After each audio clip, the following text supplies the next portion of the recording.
Our core mission is to reach that mom who's considering abortion and to help her slow that decision down and gather the facts and see the truth and ultimately choose life. At this point, we've grown our budget probably about 6 times the amount it was 7, 8 years ago.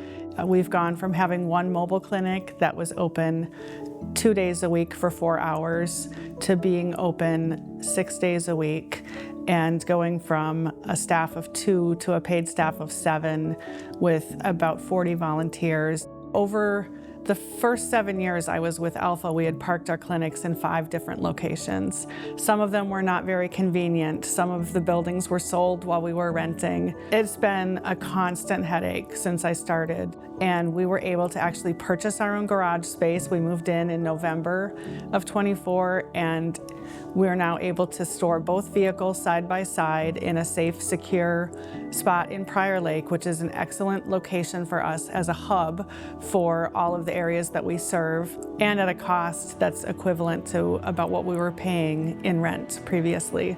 And so this location being where it is, right in the heart of Prior Lake, is just really an answer to prayer for us in so many ways. So we are in 2 different types of locations since Esther has been with us. And all of you who were at the banquet last year, we started with Esther, and that allowed us to go up into Uptown and Brooklyn Park and Bloomington and be so much closer to the abortion clinics. We had this vision for being able to take it to the abortion clinics, but it's really just met those goals for us and exceeded our expectations.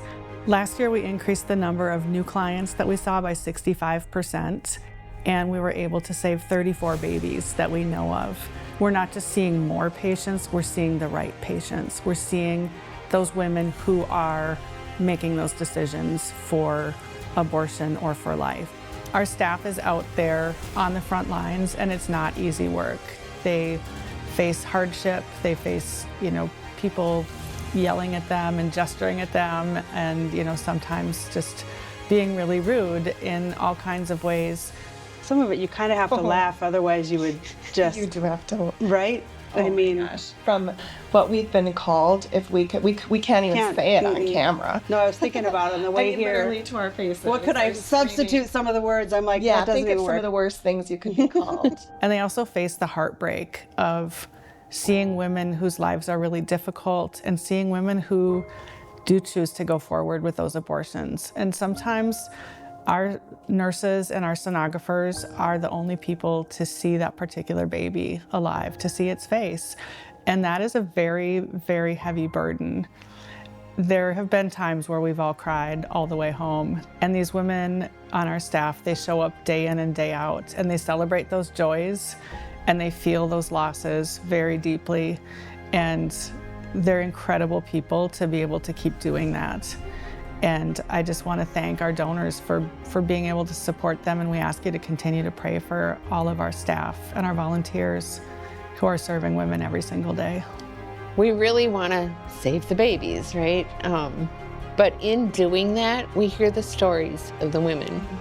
I've gotten really close to some of the women, and it's not just the baby, it's these moms and what they're going through, and sometimes they're single moms, sometimes they're in a bad relationship, sometimes they're in a great relationship, sometimes they have a history of miscarriages, and they just need support from other women. If they need us for just that moment, or if they need us, 5 years down the road, we want to be there for them. So if we can do what we can do, we're going to do it. So many people come from such messes, and you see it over and over again, and it really does start to pull on your heart to see the brokenness that some people just see as normal.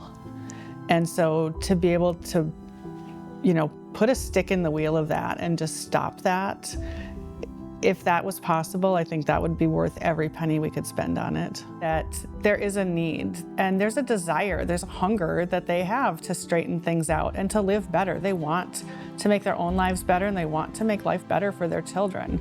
We asked, one of the questions is, do you have support in your life? And so frequently it's no, nothing, right? Yeah. They come from complicated lives, that we can't even imagine. just complications in their relationships, and they'll come in and they have zero support, nothing.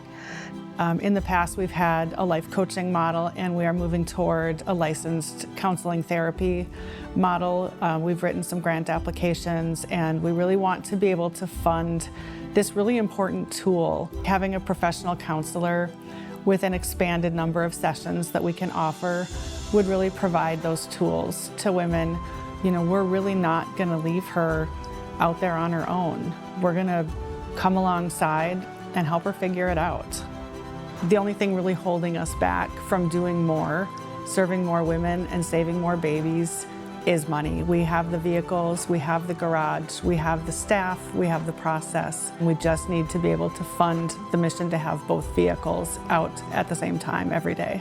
Yeah, it's not hard to help. It's hard when you can't help. Mm-hmm. One person said they wish we could clone ourselves, so maybe that'll be our next thing. So, times 10.